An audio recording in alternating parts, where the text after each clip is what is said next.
श्रीशैलेशदयापात्रं धीभक्त्यादिगुणार्णवम् यतीन्द्रप्रवणं वन्दे रम्यजामातरं मुनिम् लक्ष्मीनाथसमारम्भां नाथयामुनमध्यमाम् अस्मदाचार्यपर्यन्तां वन्दे गुरुपरम्पराम् यो नित्यम् अच्युतपदाम्बुजयुग्मरुक्मव्यामोहतस्तदितराणि तृणाय मेने अस्मद्गुरोर्भगवतोऽस्य दयैकसिन्धोः रामानुजस्य चरणौ शरणं प्रपद्ये लोकाचार्याय गुरवे कृष्णपादस्य सूनवे संसारभोगिसन्दष्टजीवजीवातवे नमः। श्रीशैलेशदयापात्रं धीभक्त्यादिगुणार्णवम् यतीन्द्रप्रवणं वन्दे रम्यजामातरं मुनिम् यो नित्यमच्युतपदाम्बुजयुग्मरुक्मव्यामोहतस्तदितराणि तृणाय मेने अस्मद्गुरोर्भगवतोऽस्य दयैकसिन्धोः रामानुजस्य चरणौ शरणं प्रपद्ये लोकाचार्याय गुरवे कृष्णपादस्य सूनवे संसारभोगिसन्दष्टजीवजीवातवे नमः। अपगतमदमानैरन्तिमोपायनिष्ठैः अधिगतपरमार्थैरर्थकामानपेक्षैः निखिलजनसुहृद्भिर्निर्जितक्रोधलोभैः वरवरमुनिभृत्यैरस्तु मे नित्ययोगः।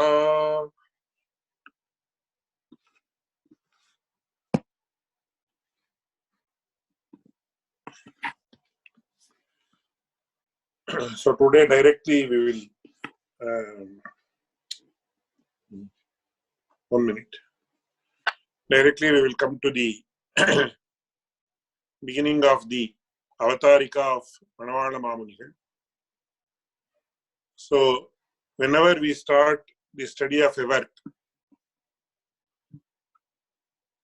we study it with a commentary. It is known as Vyakhyanato Vishe. The speciality of a commentary is explained in this manner. That is Vyakhyanato Vishesha Pratipattihi. And also there is an explanation of the word Vyakhyanam. It says Vishesham Vishishtam Akhyanam Vyakhyanam. So the essence and the purport of the original text is best known only when a person is able to understand the intention of the speaker or intention of the author of the main work. Therefore, we always take the help of the Vyakhyana, which is very loosely translated as a commentary, because as far as the Indian Shastras are concerned, different types of commentaries are involved. For example, we call certain types of commentaries as bhashyas. In English, we just say, for example, if it is the Sri Bhashya of Ramanujacharya, so we call it, it's a commentary on the Brahma Sutras. Then you have what is known as Vritti Granthas. That is also called as a commentary. And there are several other types of commentaries, which are all generally known as commentaries only, but there is a lot of difference between these. So Vyakhyana is different, Bhashya is different, Vritti is different. So different types of commentaries are there in Sanskrit language and also in the Indian tradition. So in this context, as I have mentioned in the earlier classes, we take the help and guidance of the commentary of Swami Manavala Mamuni, who is known as Varavara Muni in Sanskrit, to study the works of Pillai Lokacharya. And whenever we start the study of a work, the commentators or the Vyakyanakaras start with what is known as a Avatarika. Avatarika or Bhumika or Pitika are some of the words that are used in this context. So what is the need for an Avatarika? Why should there be an Avatarika or Pitika or Bhumika before a work is actually started to be explained? I'll mention a few words about these and then directly go to the words. We'll study the Avatarika or Bhumika of Manavanamam.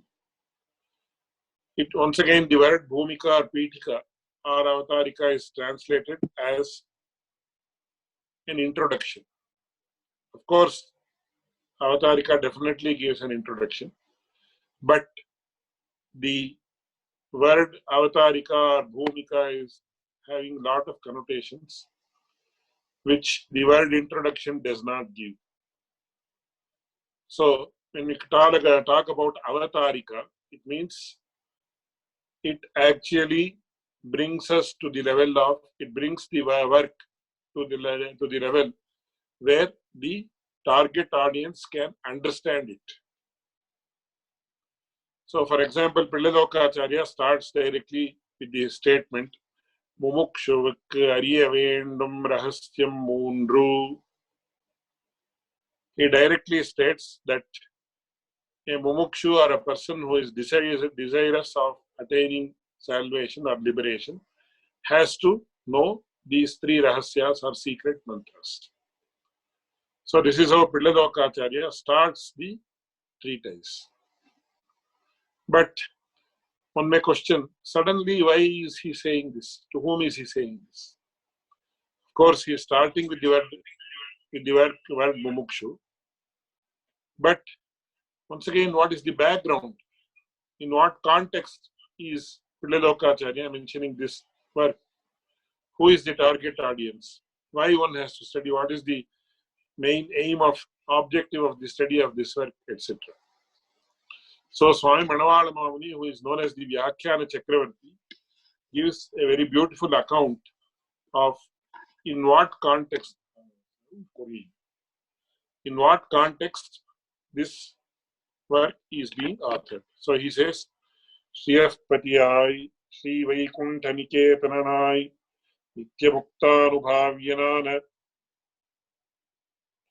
Niratishayanandayuktanai, Irikkira Sarveshwaran, அந்த நித்தியசூரியகளோபாதி தன்னை அனுபவித்து நித்திய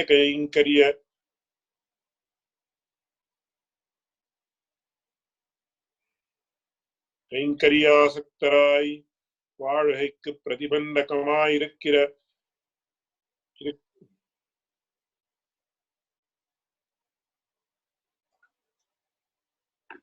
I'm unable to see. I will just tell about this. So this is how all the Sampradaya Granthas in Sri Vaishnava philosophy start. So it starts with the word Shriyapatiyai, whether you take the Srivachana Bhushanam or Bhagavad Vishayam or any other commentary for that matter. All the works start with the word Shriyapatiyai, which describes the unique aspect of Bhagavan Sriman Narayana. So he is known as Shriyapati or the consort of goddess Lakshmi. This has a lot of significance which I am not going to mention now because Pilladokacharya himself is going to explain this in great detail. He is going to explain the word Shri in 7 or 8 different manners. And then he goes on to mention that Shriyapati is Lord Narayana, who is our sum and substance, and also he is the greatest person, Supreme Lord, whom we all have to attain. So in this context, how Manavana Mamuni actually gives an avatarika or introduction to this Mumuksupadi. He says, Shriyapatiyai, Sri Vaikuntha Niketananai, etc. First he says, he talks about the unique aspect of Bhagavan Sriman Narayana, which is actually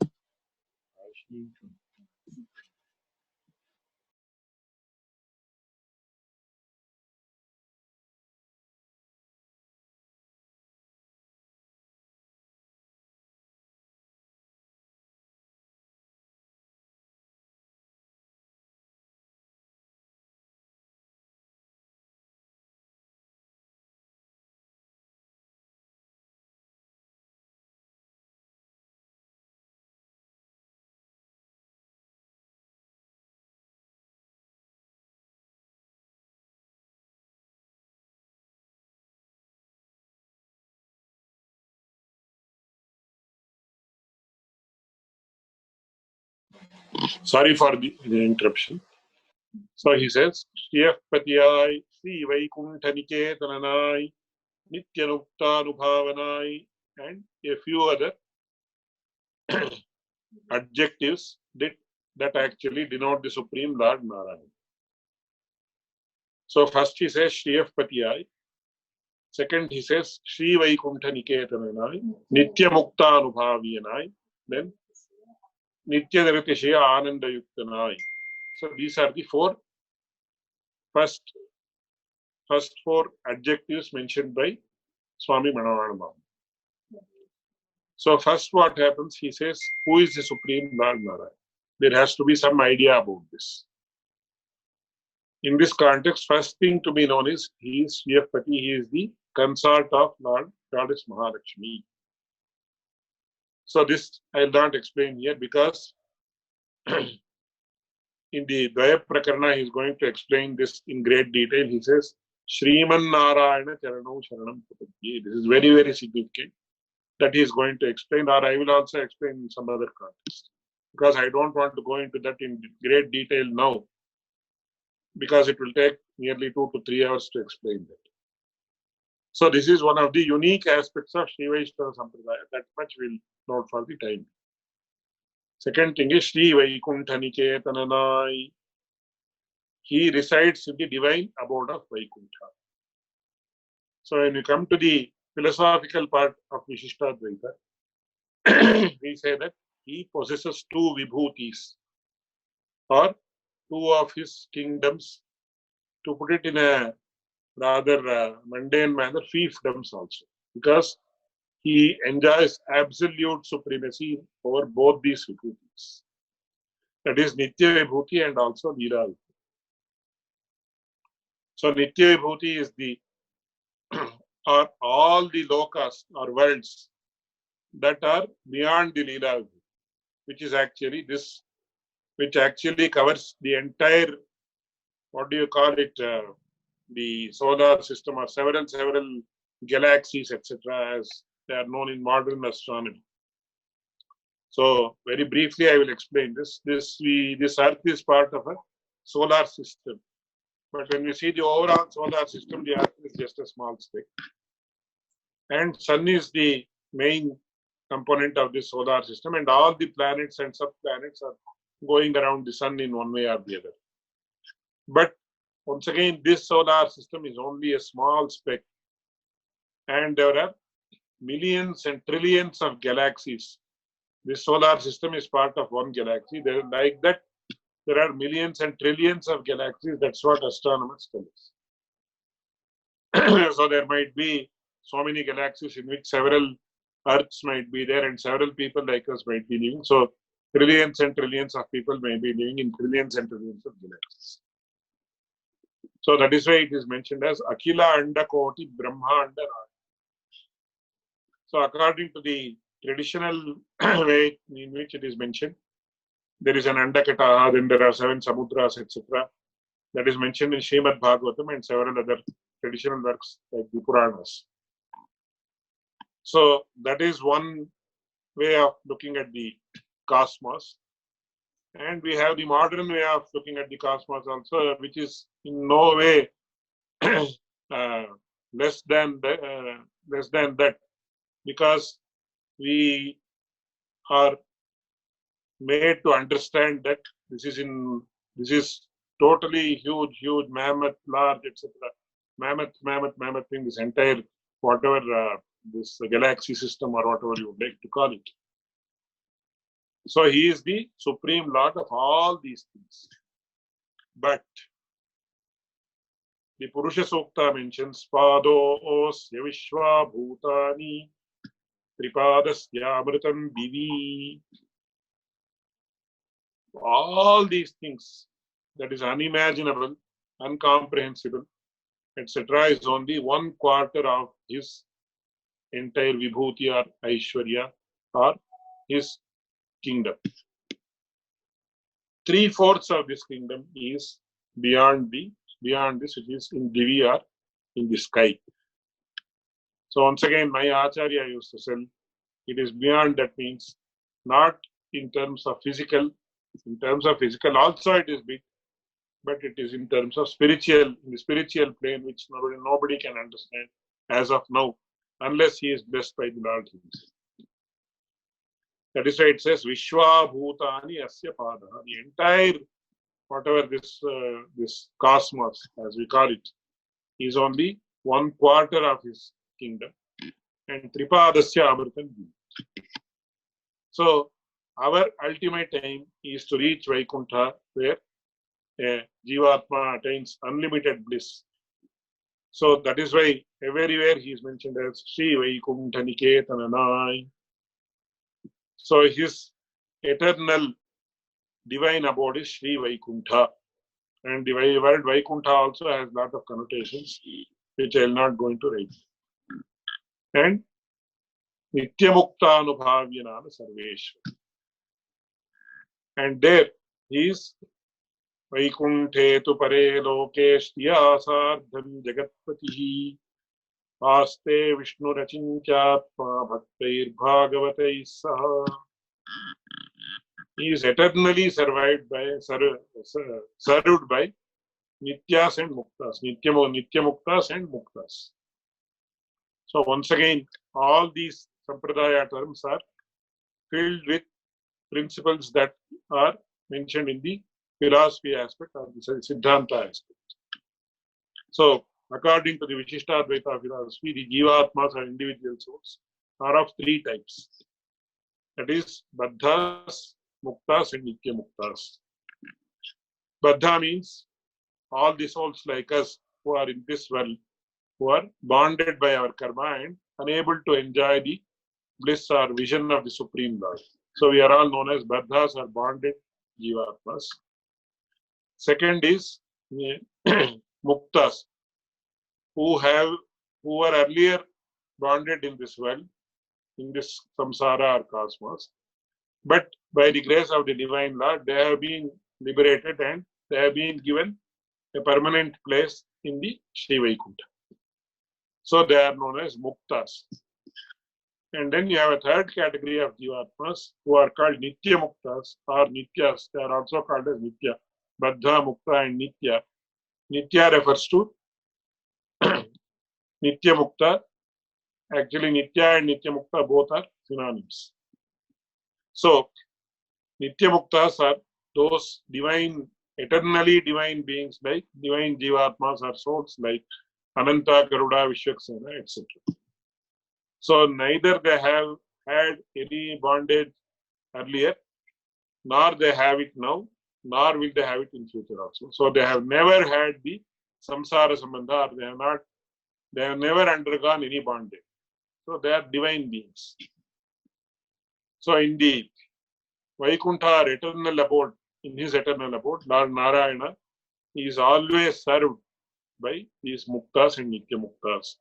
Muktas who have been under bondage earlier and have reached the divine abode by his grace. And also those eternally divine beings who have never undergone bondage at any period of time. So Nitya Mukta Anubhavyanai, and they are enjoying him, enjoying his divine form, divine leelas, etc. eternally. Once they go there, as it is mentioned in the Sri Bhashya, Nacha Punaravartate, Nacha Punaravartate. Once a Jivatma enters Vaikuntha, then there is no question of him returning back. He will eternally continue to enjoy and it is said for how many years, for how many millions, trillions, no. So it is said, Nakalas Tatravai Prabhu. There, the concept of time does not exist in Vaikuntha. It is beyond time and physical space. It is beyond physical time and physical space. So the question of time does not at all arise in that place. But the Supreme Lord Narayana thinks that even though he is enjoyed and served by millions and millions of Jivatmas in his eternal abode, that is Sri Vaikuntha, he always thinks about us, the bonded Jivatmas, bonded souls. Because in the Sampradaya Granthas, there is a very beautiful statement Deshantaragatanana putran pakkalide pitrihridayam kidakkuma pode. So suppose a father has 5 sons and 4 of them are all well-to-do. They have enough money, they have enough wealth, they have wives, they have children, everybody is doing fine. All those things are fine. But only one son is actually residing in some remote area of the world, and not much is known about his whereabouts or how he is, whether he is happy, whether he is having good food to eat, good place to live, etc. So even though there are 4 sons who are doing very well in all aspects, the father will always be thinking about the son who is not with him, and he always thinks, oh, what is that son doing? Is he happy or not? What should I do to make him more happier, etc., etc. Similarly, the Supreme Lord Narayana, though he is eternally happy, he does not have anything to be achieved. That is why it is mentioned as the Yavapta Samasta Kamana in another context in the beginning of Bhagavad Gita. So he is actually, though he is served eternally by all the Nityas and Muktatmas, Nitya Muktatmas, he actually craves for us, that is, the Jivatmas who are bonded and who are living in this world, who are actually totally forgetful as far as their own Atmas are concerned, their own souls are concerned. That is because most of us, I would like to mention the first as myself. How much time do we think about God or Lord Narayana in a day? Probably we may think about him for 1 second or a fraction of a second in the morning, in the afternoon, in the evening, or something like that. Especially if you are doing some japa or chanting or whatever. Most of the times, I would like to tell about me. I or people like me will be thinking about our life, how much we are earning, what we have to do for our life, what is our job, and what are the things involved in our jobs, then our families. Then if somebody is insulting us, we feel bad. If somebody is praising us, we feel good, and all those things. But how much time do we think about God and God only? How much time do we think about Lord Narayana and Lord Narayana only? That is the first point.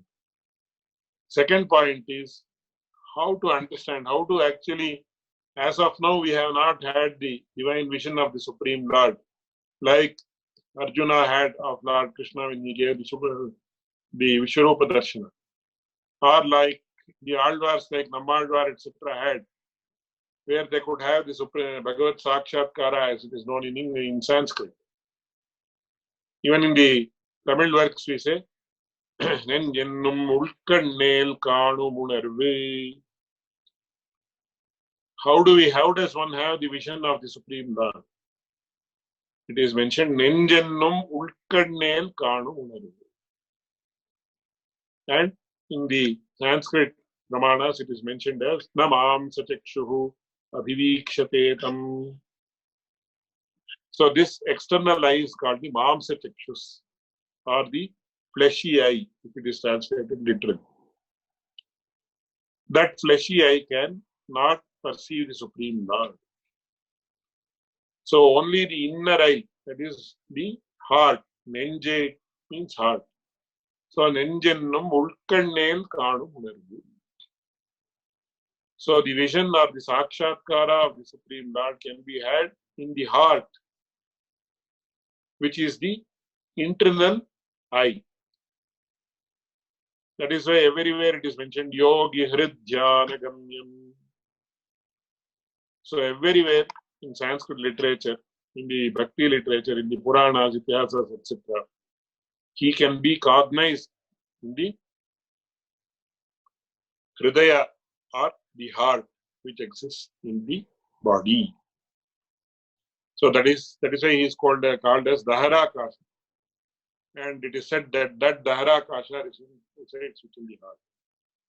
So there might be several questions as to whether this refers to the physical heart which pumps blood and supplies it all over the body, or is it something beyond the physical heart? That's a very deep and important question. I'll not go into that. If somebody is really interested, I will try to explain. Even I am not fully conversant with the answer, but I will try to explain what little I know, what little I have heard from my Acharya. So Nitya Muktanubhavyanai, Niratishyanandayuktanai, Irikkira Sarveshwaran. So he says that Supreme Lord is, what is his greatness? That is the question. Niratishyanandayuktanai. He is a person who is always enjoying supreme bliss. What do you mean by supreme bliss? Niratishyananda means what? The answer is unsurpassed bliss. Ananda is bliss which is in contrast with happiness. So bliss is also a type of happiness, but it's a highly evolved form of happiness. Because, for example, when we talk about happiness in general terms, we say happiness means, suppose a person might consume alcohol and says, I am great, I have a high, or I am very happy when I consume alcohol. Some people might say they become happy when they consume, when they smoke.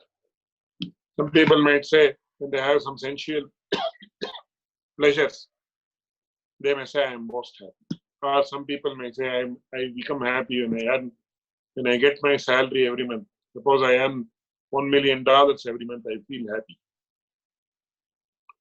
But these happinesses, as we may call them, are known as sukha only in Sanskrit, which is in contrast with your ananda, which is quite different from sukha, which is a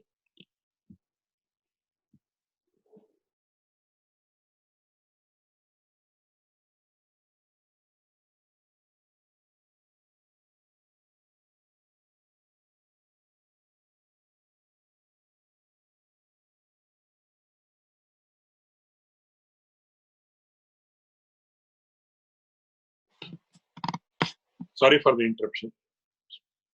So that is known as ananda in Sanskrit, which is not to do with the worldly pleasure, but what we call as pleasure that belongs to the other world, or which is beyond the physical things. And we have a very beautiful analogy which is given in the second prashna of Taittiriya Upanishad, known as the Brahmananda Vani. So here an attempt is made by the Upanishad itself, by the Vedic literature itself. And when we personify Vedic literature, we call him as Veda Purusha. So the Veda Purusha himself makes an attempt to quantify the Ananda of Brahma, or the Supreme Lord Narayana. Why I am mentioning this is, he says, Niratishayananda Yuktanai. It is very important. Because later, when we say that he is Nitya Mukta Anubhavyana, it means that the same bliss that is enjoyed by the Supreme Lord is enjoyed by the Nitya Mukta Atmas also. So what is this? Suppose a person asks in purely business terms, if a Jivatma asks, what will I get if I chant properly these three mantras, the Mumuksupadi, which explains the three mantras? What will I get if I chant the Dvaya mantra, Trimantra and Dvaya mantra and Charmashloka? So the answer is Nitya Mukta Anubhavyanai. And who are the Nitya Muktas? They are possessing the same amount of bliss or ananda that is enjoyed by the Supreme Lord Narayana. Then what is the bliss? How much is it? The question is asked.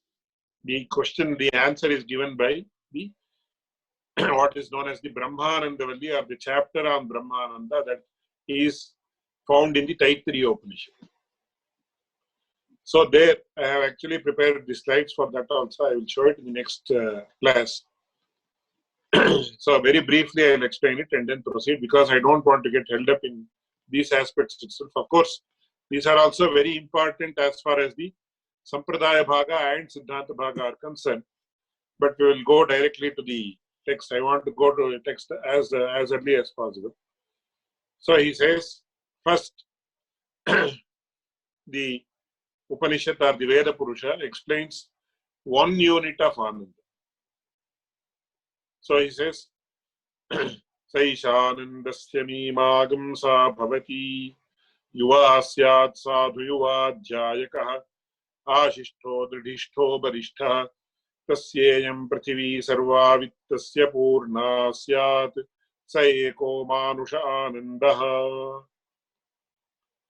So first he defines the unit of one manusha ananda, human ananda.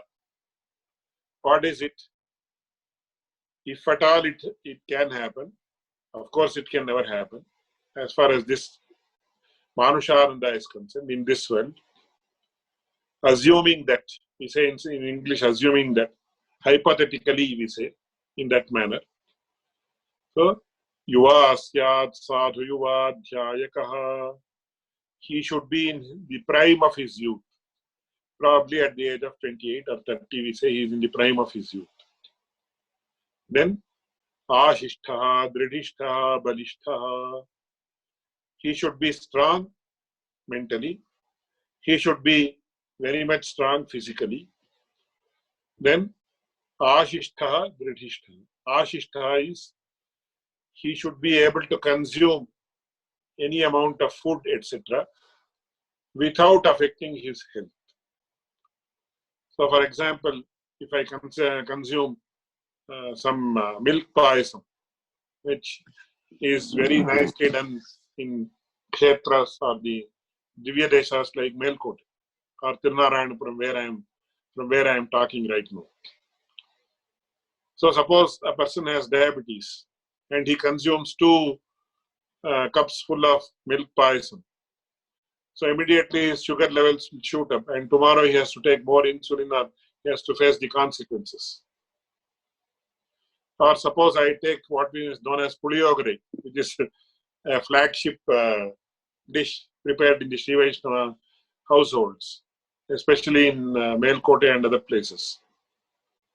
So suddenly the spices may affect my digestive system. Then such a person is not ashishta.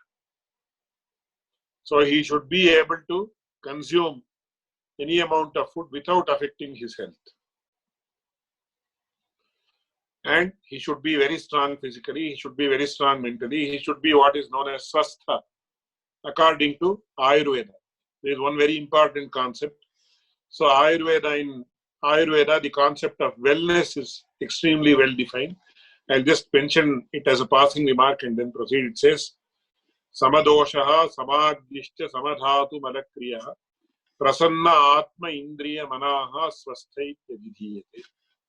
This has to be explained in great detail because it is actually very important that we know it, even from the Sri Vaishnava point of view, because all the Anhikas are very closely associated with Ayurvedic wellness. The concept of wellness explained in Ayurveda. So, Samadoshaha, Samagnishta, his humors, which is known as the Vata, Pitta and Kapha, these 3 are the humors that make the human body. When they are in equilibrium, it means a person is in good health. And if a person, when these are vitiated, the equilibrium is disturbed, then what happens? His health is bad. So, Samadoshaha, Samagnishta, and his digestive side should be good. Samadhatu malakriyaha. His excretion should be proper. All the other functions of the body should be good. They should be at the optimum level. And then very importantly, prasanna atma indriya manaha. All his sense organs should be working at the best in the best possible way, then his mind, intellect, and Atma, or the soul, all these three should be in very good shape. Such a person is known as Swastha. So in this context, when the Upanishad describes a Manushananda, it says he should be of the optimum health, which is covered by this Ayurveda statement which I mentioned just now. And then Yuva Syat Sadhu Yuva Dhyayaka Ashishto Dritishto Parishta Tasyayam Prithivi Sarva Vittasya Purnasya. All the wealth of this earth should belong to him. Is it possible? It's definitely not possible, but assuming that it's possible, hypothetically, suppose you say Bill Gates is worth some several $1 trillion, and you say Warren Buffett is worth several $1 trillion. Then you have Mark Zuckerberg, who is the founder of Facebook. He is worth several $1 billion. Or Apple, they have cash reserves of several $1 trillion. But does any one person own the entire wealth of the world? No, it's not possible. But assuming that he owns it, and he is physically well, mentally well, he is having the optimum level of health, etc. Assuming, and he is in his prime of his youth, assuming that all these can happen, that is known as one Manusha Ananda, or one human bliss. And then it goes on explaining this. So 100 times Manusha Ananda is this. 100 times of that, say, Eko Deva Gandharva, Manushya Gandharvana Mananda, Te Eshtam Manushya Gandharvana Mananda, say, Eko Deva Gandharvana Mananda, Te Eshtam Deva Gandharvana Mananda, say, Eko Pitranam, Trilokalokana Mananda, Te Eshtam Pitranam, Trilokalokana Mananda, say, Eko Devana Mananda. So, tending to this is those Atmas, or those souls who have reached the stage of Manushya Gandharvas. Then this into 100 multiplied by 100 is the bliss of Deva Gandharvas. Then this into 10, 100 times multiplied by this is Pitri, the Ananda of the Pitris, who are once again another class of Jivatmas. Then that into 100 is Devas. Like this, he goes on multiplying.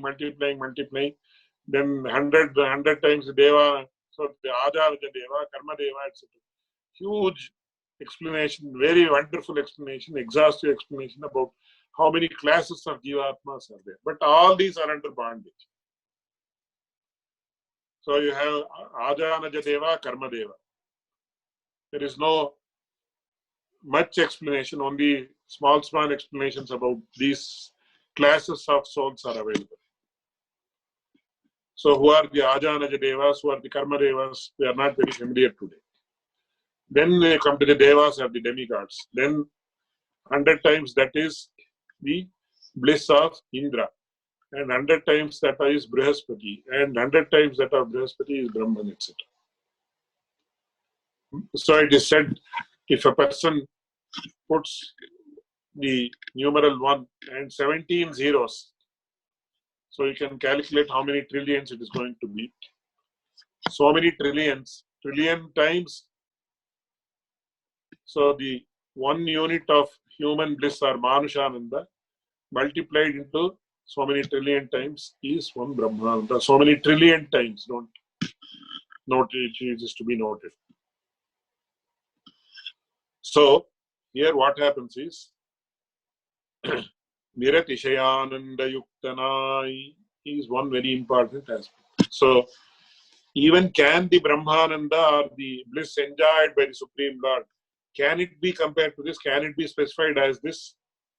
The Upanishad finally says, no. Yato vacho nivartante aprapya manasa saha anandam brahmano vidvan na bidheti kutaschaneti. But the Supreme Lord actually wants all of us to have the same amount of bliss that he wants to have. So suppose there is a father. He loves his children so much. What will he do?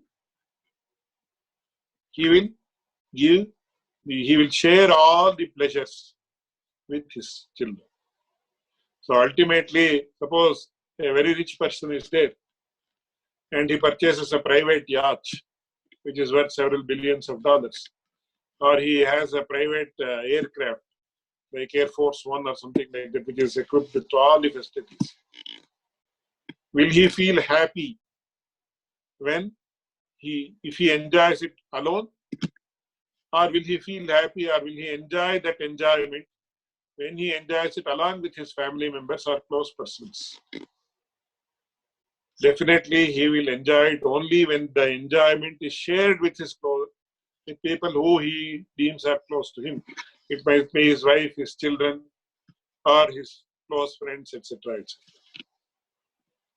So here also it says in the Brahmanandavali, Soshnute sarvan kaman saha brahmana vipashchiteti. Even the liberated soul will actually enjoy all the pleasures, all the bliss of the Brahman along with the Brahman. That is why it is in the Siddhanta, it is known as Bhoktri Bhogya Sahitya. So the togetherness of the Bhogya and Bhoktri, that is Bhoktri and Bhogya, that is the Jivatma and Paramatma, together they enjoy all this. So he says, this is how the Supreme Lord is. And what does he want to do?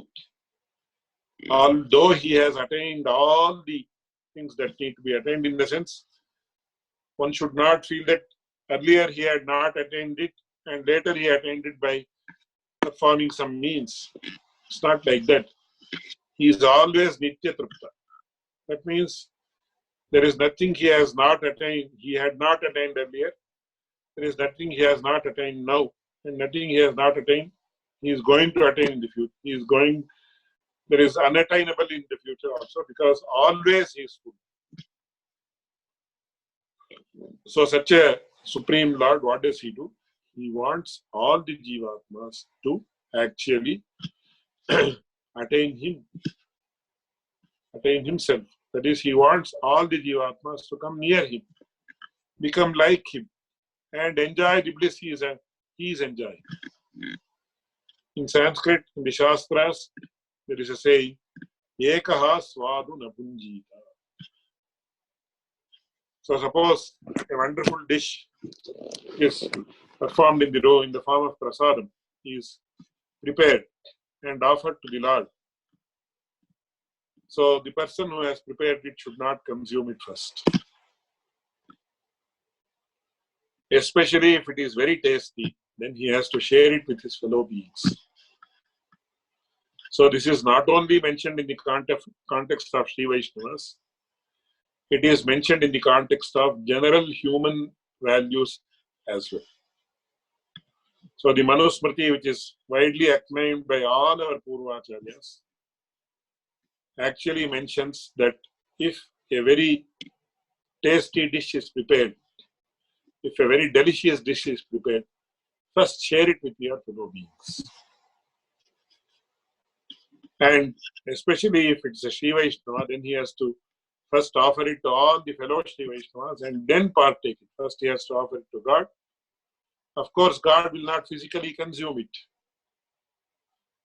As soon as he has realized, like in the story of several great Bhagavatas or divine personalities, after they can realize whether the Supreme Lord has partaken it or not, though he physically does not partake it. And there are several great miraculous stories where it is mentioned that the God physically also partook the prasadam or the offering that was made to him. That's a different issue.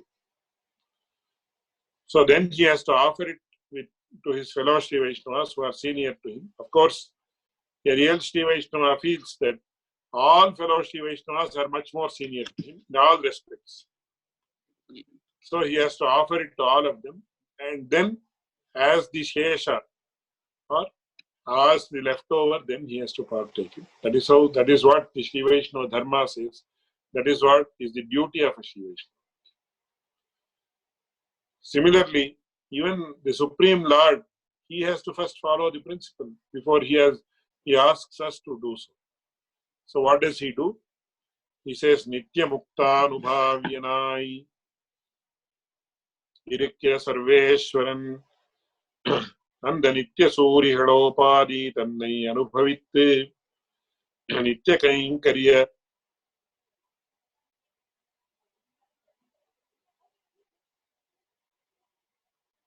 Nitya Kainkarya Saktarai Valuhek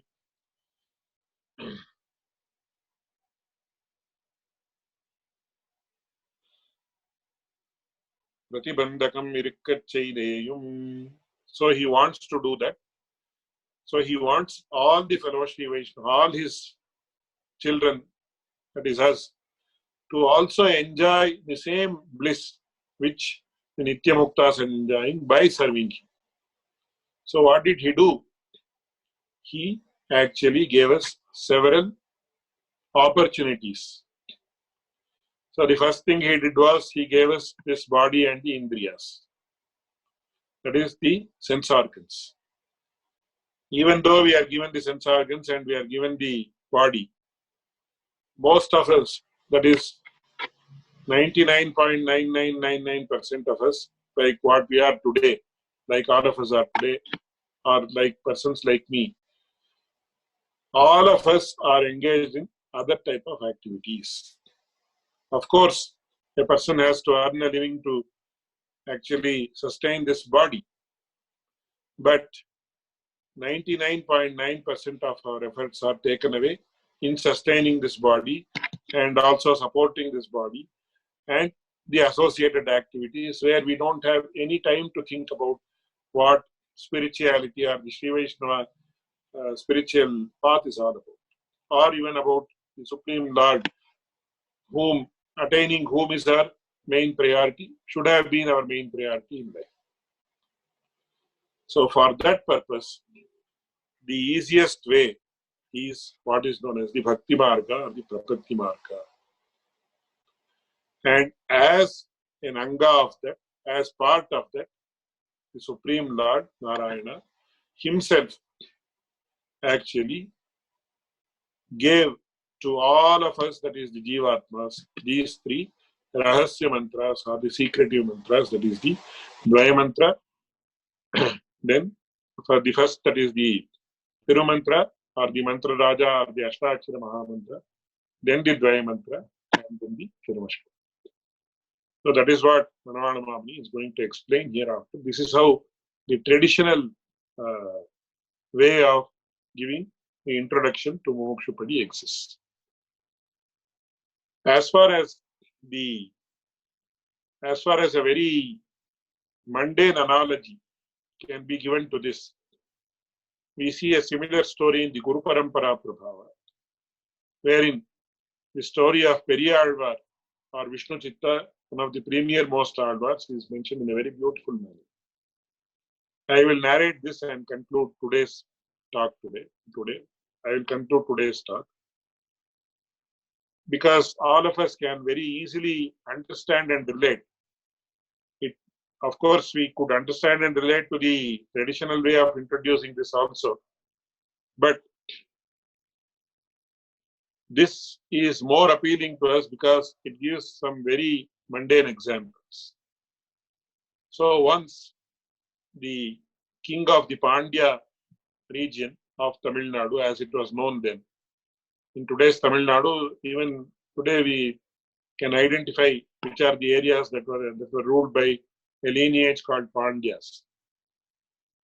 So the king of the Pandyas used to disguise himself. Of course, in those days, that is prehistoric and historical period of India, we come across several stories where the king used to disguise himself as a commoner and roam around the country to himself know how his subjects are living, what are their problems, and how to solve them also.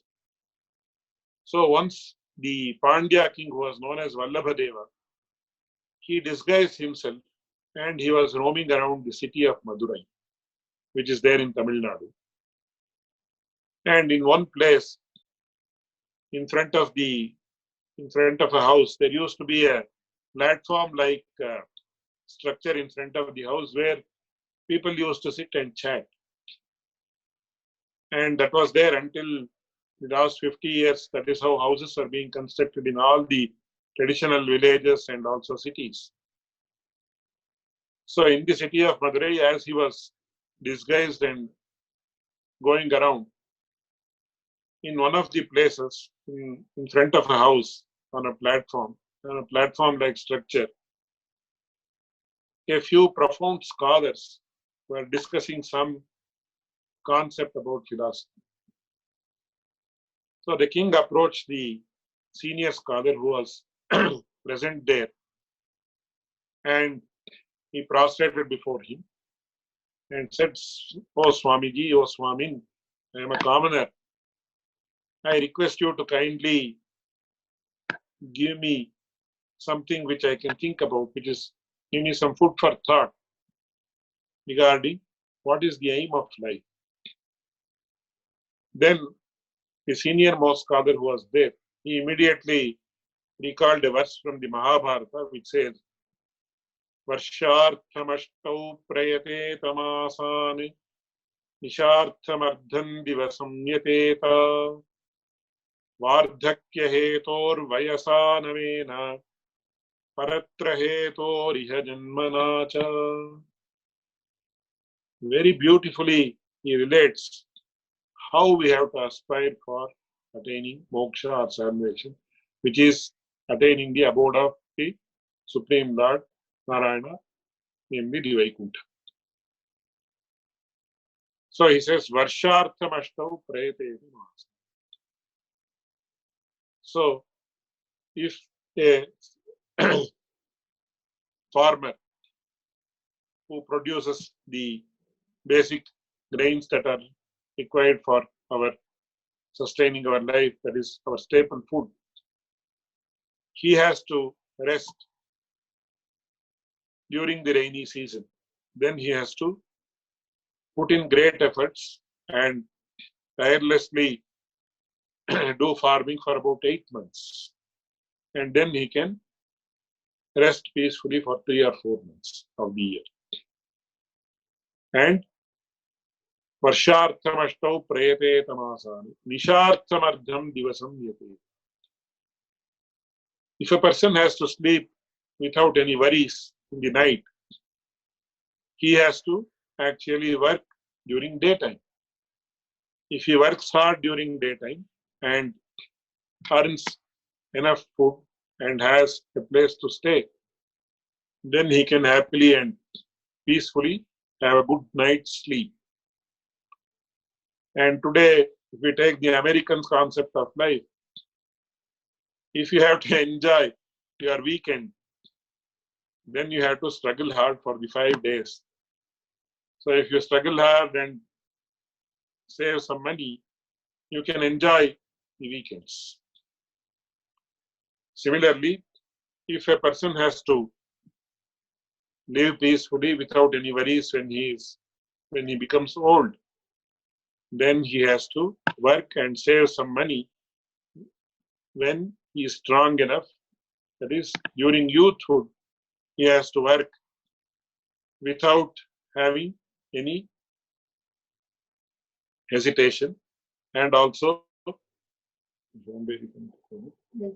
without any laziness, and save some money so that he can live happily when he is old. So just like we have these 3 very important examples, if a person has to actually live happily after he leaves this body, then he has to do something while he possesses this body. Paratra hetoho iha janmana. So one cannot attain salvation with this body. And every human being or every being, every living being for that matter, has to leave the body on one day or the other. So after that, if he has to be happy, he has to do something while he is possessing this body. So what is that? So that is what is known as bhakti or devotion unto God. And that Bhakti Yoga is signified. That so Bhaktas are all, we are all called as Sheshas, Bhagavat Sheshatvam. Sheshatvam Swarupam, we say. The main Swarupa or the main unique defining feature of a Sri Vaishnava he is called as Bhagavat Sheshabhuta. He is totally controlled by the God. He has to become the instrument of the God. And it is said, Na akinchit kurvataha sheshatvam. So suppose I call myself a Shesha, what do I do? What should I do? The Shastra say if he is just having food and having good night's sleep and other things, then he will not be called as a Shesha, even though mentally he might have that. So it is said, Na akinchit kurvataha sheshatvam. If he is totally without and devoid of any activity, then he cannot be called Shesha. That is why he has to engage in some activity or the other that will beget him the love and affection and the grace of the Supreme Lord. So for that he has to do something. That might be in the form of Aradhana. And for Aradhana also, that is the daily puja ritual as explained in the Nitya Grantha by Manawala Mamuni, by Swami Ramanujacharya, etc. And all aspects of the Tiruvaradhana involves these three. That is Dvaya Mantra, Tirumashloka, and also the Ashtakshara Maha. So suppose you have to do the Abhimantrana of the divine water that is to be offered. So it says, Shodha Mula Mantrena Abhimantriya. So to make it fit for offering to the Lord, you have to chant the six Mula Mantra or Tirumantra 6 times. And while we say Argyam Samarpayami, Padyam Samarpayami, Achamniyam Samarpayami, and all these, you have to use the Dvaya Mantra. Om Namo Narayanaya, Argyam Samarpayami, Om Namo Narayanaya, Padyam Samarpayami, etc. It is mentioned in the Arnika and the Tiruvaradhana. So that way also, from a very, very, very mundane point of view also, this Mumuksupadi, which deals with the 3 mantras, Tirumantra, Dvayamantra, and Charmashloka, is extremely significant, and that is what we are going to know about in the subsequent classes. So with these words, I conclude today's talk. If you have any questions or any observations, any interaction, you are most welcome. Swami, thank you very much. You were explaining from Brahmananda Valley of Taittiriya Upanishad about different forms of Ananda, different levels of Ananda.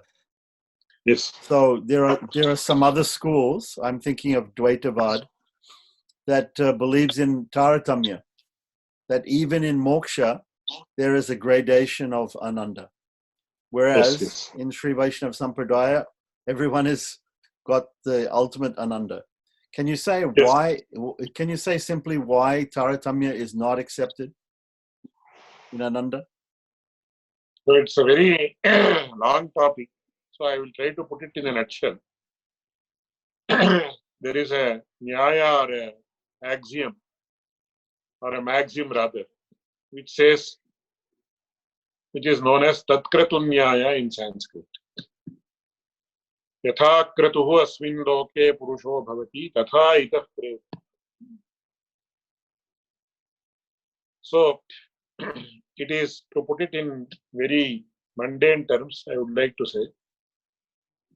So now you have a company, a software company, let us say, because they are all so much familiar with these terms. I am explaining in these terms. I hope you will not mind. So suppose there is a software engineer who puts in 12 hours of work a day.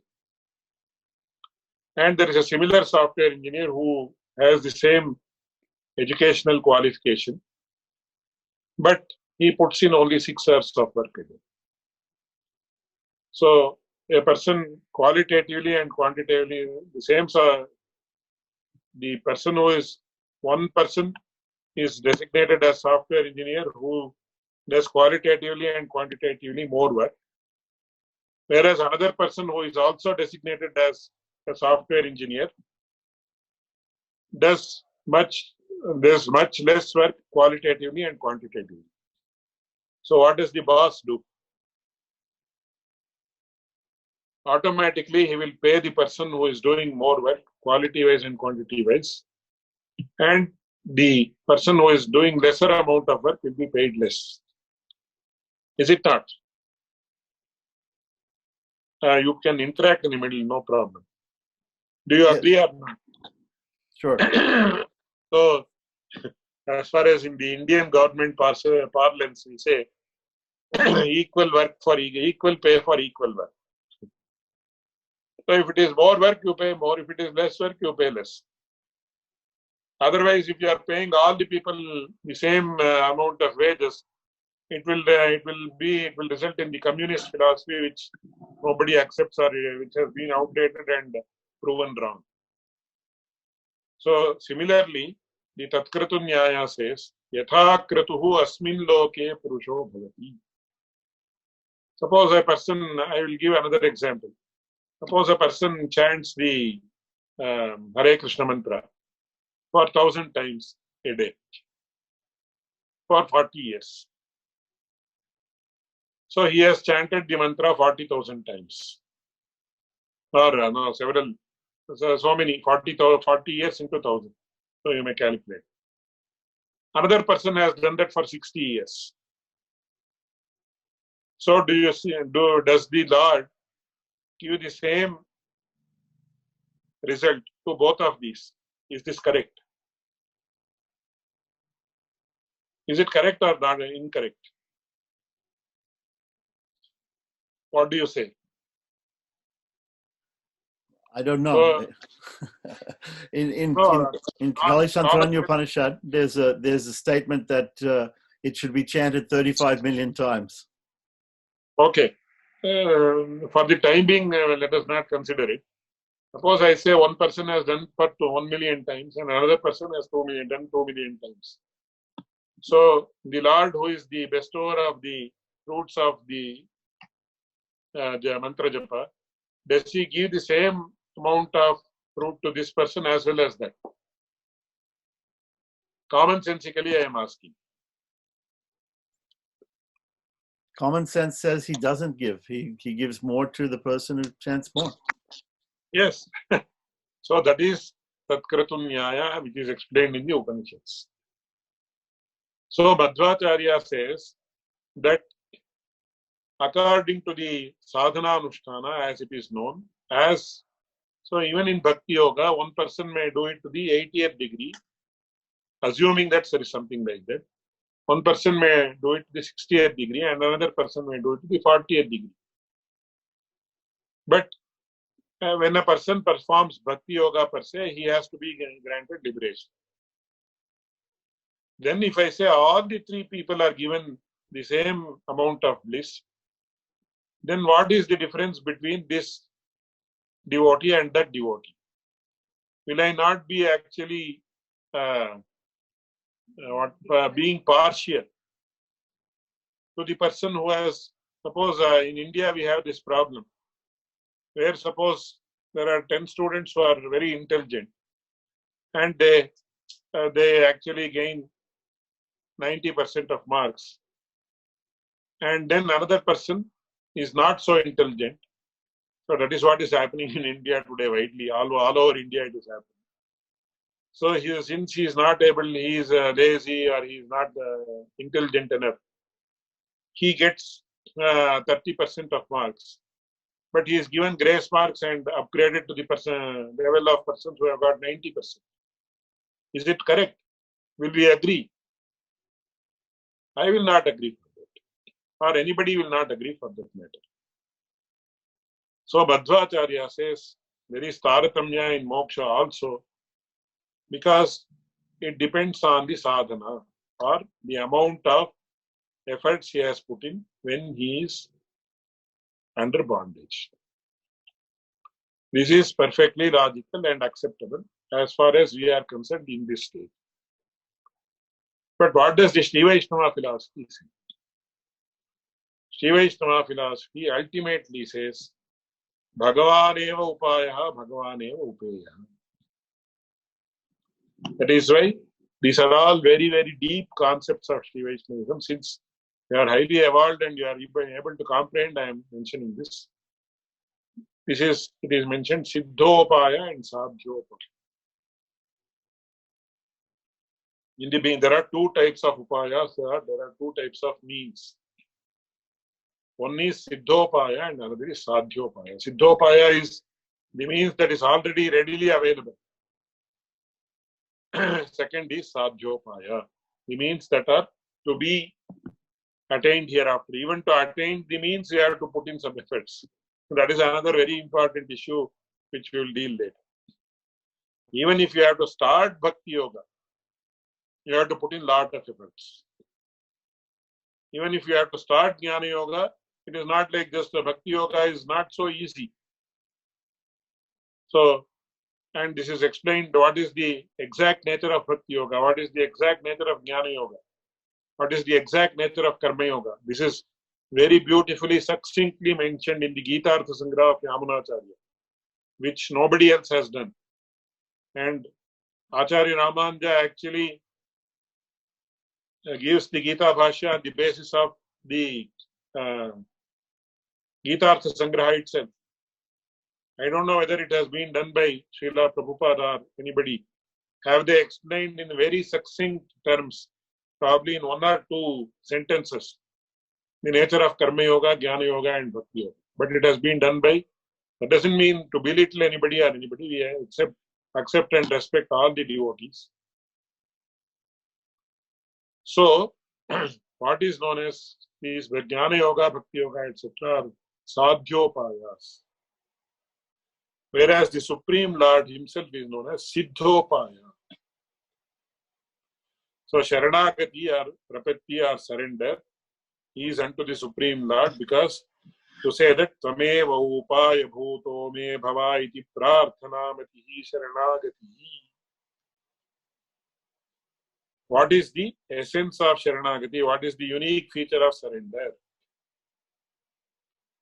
It is very beautifully explained in this statement. Tvameva upaya bhuto me bhava iti sharana iti prarthana matihi.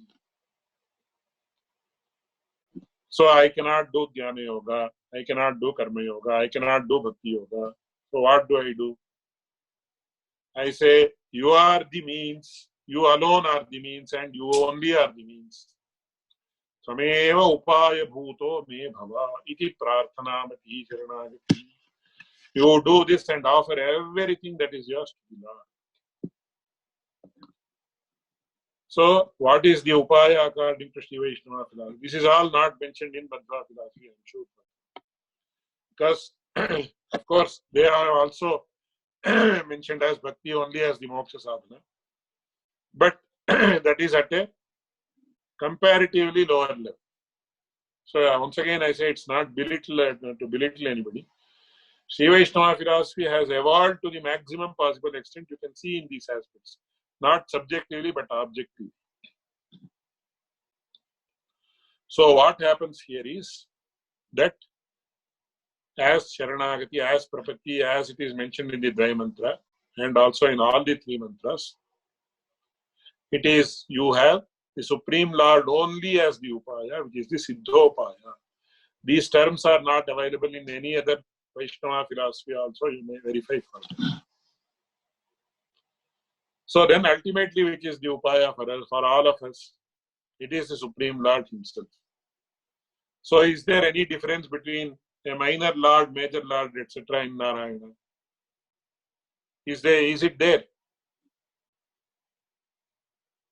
I am asking you a question. Yes, no, there cannot be. So even if you apply the Tatkratum Nyaya, which was applied in other cases, since the Supreme Lord himself is the Upaya, he is the means. So sadhana anugunam phalam. So the fruit or the result is also according to sadhana. So there is, since the Supreme Lord himself is the Upaya that is moksha also is common to everybody. Since the Supreme Lord is common to everybody, so Upaya is equal to everybody. So Upaya also, the result also, even if you apply Tatkratunyaya, there cannot be Ananda Taratanya. That is the stand of the Sri Vaishnava philosophy. The Sri Vaishnava Sampradaya, Vishishtadvaita philosophy. Is the answer clear and Yes, the convincing? answer is very clear. That's a very simple way of putting it. The only other thing that I had to ask about, and I don't want to take too much of your time, is that you mentioned that during this lifetime, while we have this body, we have to do something we have to act so that after we don't have a body, we will attain something, or we will attain moksha. But there are other schools of philosophy like Advaita that they say that even within this body we can attain moksha. We can have Jivan Mukti. And why Sri Vaishnavism only accepts Videha Mukti and not Jivan Mukti? So Ramanujacharya very beautifully states, Jivan Mukti, the term Jivan Mukti is mutually contradictory. Very important question, but very important answer also. So here the Advaitins are mentioning the term. I call it a term rather than a word because it's a technical term. So you are having two words, Jivan Mukti. It's a mutually contradictory term. Suppose I say he is a truthful liar or a liar truth, something like that. If a person is truthful, he cannot be a liar. Or if he is lying, he cannot be speaking the truth. He is speaking a truth lie, if you say. What do you mean? Suppose I say, is he speaking the truth? No, he is speaking a truth lie or lie truth or something like that. Because what is the meaning of the word Jivan? You analyze it from the point of view of language only, let us not go into philosophy at all. So the word Jivan means Jiva Pranadharane. The word Jivan is derived from the root Jiva, which means Pranadharane. That means he is possessing the prana in this body. So suppose a person is dead, what do you say? In India, we very normally, very commonly say, he pranam poch. That means he has lost his prana. That means he is dead. So if you say prana irka ilya, pranaha astivanava, prana idya, pran hai ya nahi. In every Indian language, whether it is North Indian, South Indian, Telugu, Tamil, Kannada, Malayalam, this type of usage is there. Does the prana exist or not? To denote whether a person is living or not. So that means if a person is living, that means he is possessing this body. That means he is not finished his karmas. So a person will live in his body until the effect of karmas are there. Can you call a person mukta, liberated, when he still possesses deep relation, karma sambandha, as it is known, when the association of karmas? Can you call a person liberated when he is still associated with karmas? What is the answer? No, obviously not. So how can the term Jivan Mukti be used? But Ramanujacharya says, and my guru used to very beautifully explain it, you should not, there can be a state of existence like those of Nammalvar and others, where they possessed the body but did not have any karma sambandha. So the state that is denoted by the term Jivan Mukti can be accepted, but the term Jivan Mukti cannot be accepted. Even in our Sri Vaishnava philosophy, such a state can occur. They mention it in a different context, in a different sense. Whereas we mention it we don't mention that state, we don't mention that term, but we accept that state, which is which can be denoting the state of existence of greatest realized souls like Swami Nammalwar, who never had any karma sambandha. So he lived here purely due to the wish of God for about 32 years. And he never had any carnal cravings, even basic cravings like food, hunger, etc. So do you call him a bonded soul? We don't call him a bonded soul. But at the same time, we don't call him a Jivan Mukta also, because that term is a mutually contradictory term. But we accept it because he had transcended all the bodily cravings, all karmas, and he was eternally engaged in the supreme experience of the Supreme Lord. Therefore, we can accept. And even my father used to explain, he explains it, that there is a state that can be denoted by that term, but we don't use the term because it's a mutually contradictory term. But the Advaitins refer to it in a different way that is not tenable, because the main principle of Advaita itself is not tenable, which is explained in many treatises by Ramanujacharya and others. If you say there is only one Atman, then where is the question of bondage? And if suppose I am liberated, everybody else has to be liberated. So they say the Jivatma itself is not there. And they say Param Brahmaiva Ajñam Brahmaparigatam Samsara. They say the Brahman itself, by means of avidya, it takes the forms of jivas, etc., which is totally unappealing and illogical also. And it doesn't even make sense from the point of view of common sense. So that I'll not go into right. So I hope I have answered your question. Yes. So basically, we can say that if a person is Buddha, if there's a Buddha, yes, he has got his karmas and he's in his body, and he cannot stay within his body and attain moksha at the same time. But a person like Nammalwar was already a mukta. He's already a mukta. So if somebody is already a mukta and he takes an avatar, comes from Sri Vaikuntham or even comes from somewhere else, but if he's already mukta, so the process of becoming a mukta cannot happen while we have the material body, from Buddha to mukta. But if he is already a mukta, if he is a Nityasuri, or if he's a Alwar or an Acharya or someone who is already mukta, then it's okay. Yes, but actually here once again we have to make a small differentiation between Nammalwar and others, because even our other acharyas, we don't equate them to Nammalwar, because they were historical persons who used to have food and also other human things that are associated with food and things like that. But only Nammalwar was a person who never consumed food, so he did not have other human things like we have, like I don't like to mention that word, urination, etc.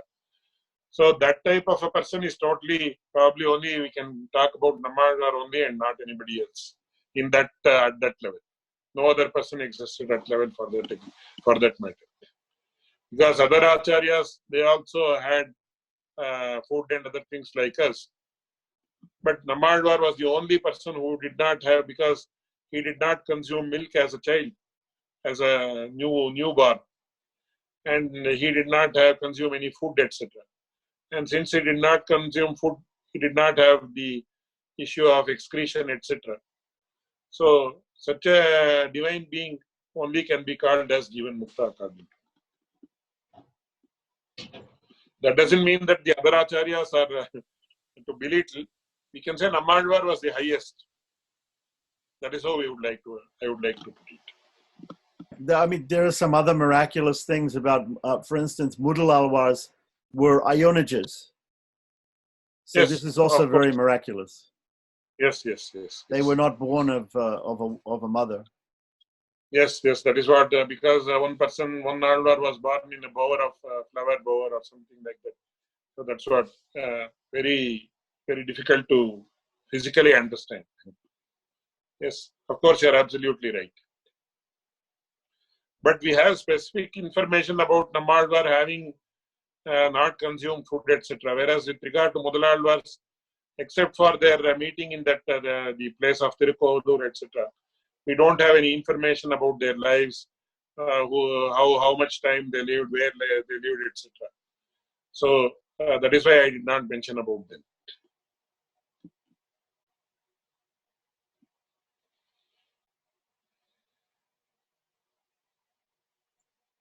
So I think I asked if anyone else has any questions or comments. Otherwise, we don't want to keep you up too late.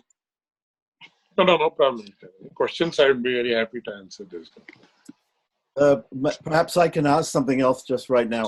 You were mentioning technically that the system of Tiruvaradanam, according to Manavalama Munigal, which I believe is called Jirpadi Tiruvaradanam. This system involves the use of Tirumantra, Dwaya Mantra, and Charamasloka, all of them in the system of Tiruvaradanam. So I don't have a copy of. I have a copy of Jirpadi Tiruvaradanam, but it's in Tamil Lipi, and I have to transliterate it. But I'm not sure. I haven't seen this system exactly. It would be nice to have an explanation of that, because most of us are following very simple Tiruvaradanam in mostly in Sanskrit. Yes, definitely. I will explain about that and also share a copy and transliterate some important portions of it. I also came to understand that there are perhaps 5 or 6 commentaries on Mumuksupadi or on Manavala Mamuni's commentary on Mumuksupadi. There may be some sub-commentaries by different people like P.B. Anangacharya and different people. Yep. Are you consulting all these different commentaries when you give Kalakshepam, or you just? No, sometimes I consult. Of course, if we consult, that will take about several years to cover. So I am thinking of mentioning only the important points that are there, so that it will be beneficial to all the listeners. But to cover all those things, it will take a lot of time. So I am prioritizing them to whatever flashes to my mind. I don't know whether I am doing it rightly or not, but whatever I feel is very important that I should let you people know I am doing it. Of course, you yourself are good experts in so many aspects, and I hope you are actually having some use of the explanations that I am giving. Definitely. Well, thank you very much. I don't know that there are any other questions or comments about today's session. Thank you very much for taking it was probably difficult to do from Melkote without your equipment. So no, the slides are in a desktop system. So I thought I'll be going back to Mysore today, so I didn't bring it either. I could not get it by email or something. So I have not used the slides. Actually, I have summarized what I told today in slides also. So the traditional explanation given by Manavala Mamuni, and also the other explanation I gave also is from the Guru Parampara Prabhavam only, which is very much in line in tradition only. But I felt that we could relate it more easily to that the explanation given in Guru Parampara Prabhavam. That's why I mentioned it here today.